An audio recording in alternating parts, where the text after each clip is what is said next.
Hi all, my name's Hannah and I'm the C5 Nut. Well, today I got something a little bit interesting for you guys.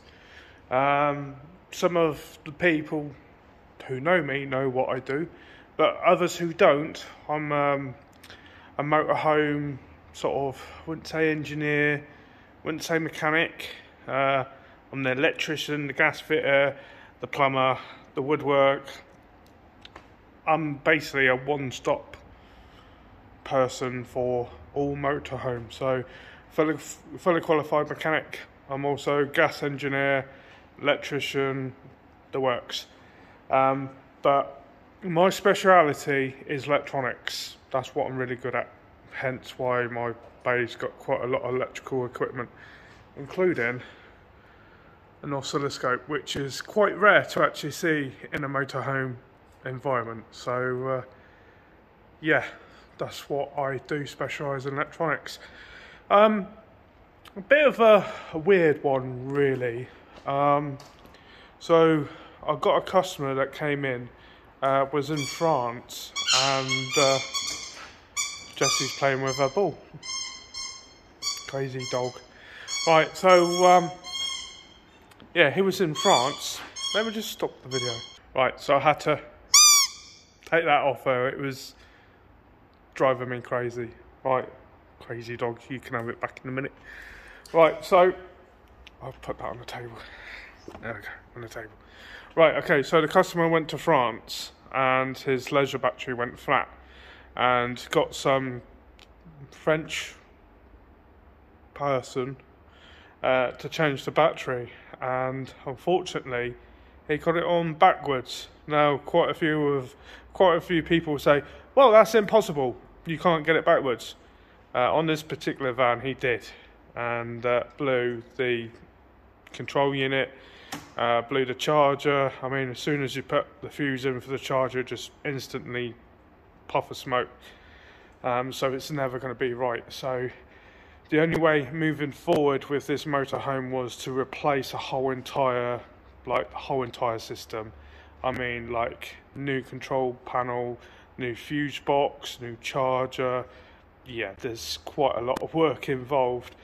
And the whole purpose of this video is I just want to express to you guys out there that motorhome electronics isn't as easy as you think it is.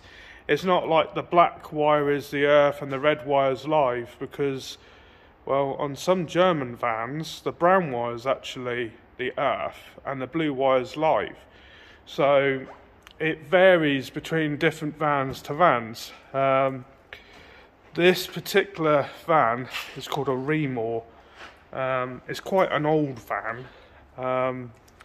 It's quite an old one, but I've actually put a Sargent panel in, which is what Swift use on their vans. Now, I know Swift like the back of my hands, and obviously be able to tell you what wire does what, because Swift use Sargent, and Sargent is a really good company for their electronics.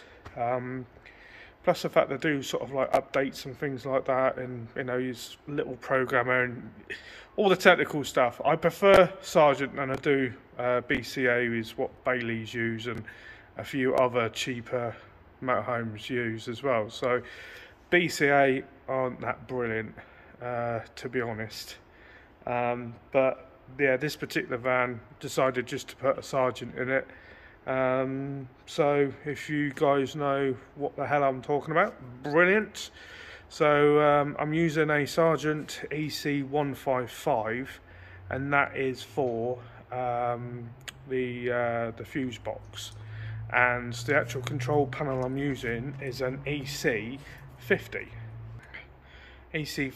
So the only downfall with using the EC50 is it doesn't have the water temperature, you know, the water level sensors. The one I wanted to go for, they didn't really have them in stock at the moment, but they had the EC50. So I thought, well, go with that and then have an external, you know, sensor thing. So that's what I'm going to do for the customer. So, but yeah, talking all electrical stuff, crazy. If you're still watching this, good on you, mate. Right, so what I'm going to do is show you a video of what I've done so far regards to wiring. Just so you guys see what I do for a living. Obviously a nice looking motorhome. It's quite an old one. The control unit has failed on it, which is this heap of junk. Yeah, that you can't get these anymore, they're obsolete. Been obsolete for the last 15 years, so it lasted quite well. And yeah, wires. I'm updating it to a slightly new modern one, so it's got all the proper colour coding and stuff. Lovely. Yeah. And it's not just the 12 volt side I'm doing the mains as well, because the old system had a crappy RCD attached to the back of that, which you can see in there, and it's got the European plug on it, which is yeah. And try and get this out. Nice looking dodgy connections in there.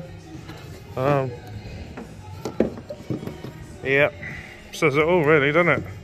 Yeah, this thing only had an RCD, it didn't have any MCBs or anything in it, so the new controller unit that I'm putting in has built-in RCDs and all that stuff, and all I've got to do is sort all of this out, which is the 12 volt side. This does everything from the lights to the cooker to the pump and all that. So I had to cut the video short there for a minute. I had literally somebody was trying to call me, which kind of messed up my my video in, but I just wanted to show you guys what I've done so far. So you've seen previously that there was a load of wiring and all that. It's all in a nice junction box. All the wire, you know, most of the wires go into here. I actually had the Sergeant, which is the other side of this panel, the actual cables come out and go into the box. Now, a lot of people will say, well, why do you need this box? Why don't you go with the cable straight into the Sergeant?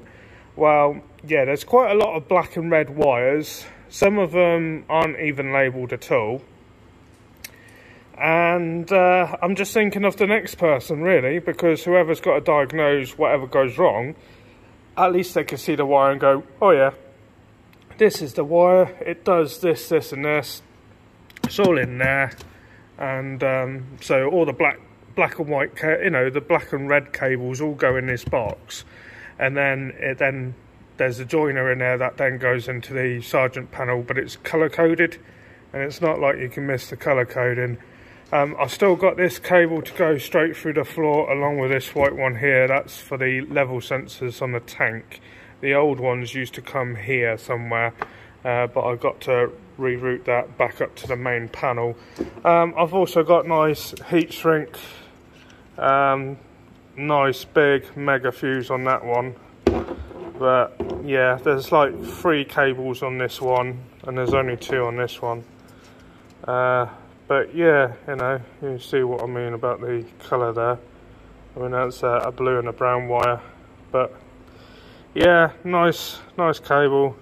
Yeah, so I prefer these little quick release. It's just that in event of a fire or anything like that, you can quickly pull the connections off the battery, which is quite handy to have. And obviously, you know, these hit the tubing is just to protect the cable from rubbing and all that stuff that go with it.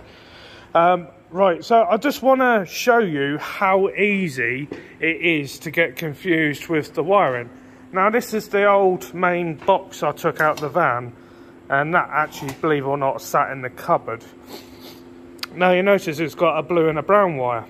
Well, believe it or not, you know, without looking on a diagram or anything like that, you automatically assume this brown wire's live and the blue wire's earth.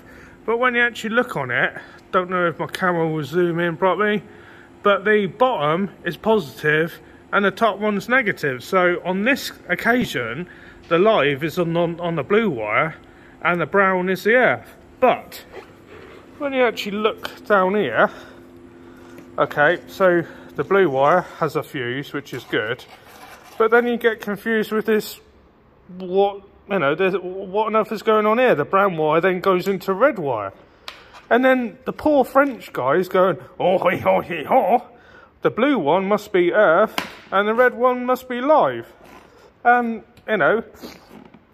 poor bugger basically shorted it out. But you notice these have got the eyelets on instead of the quick release.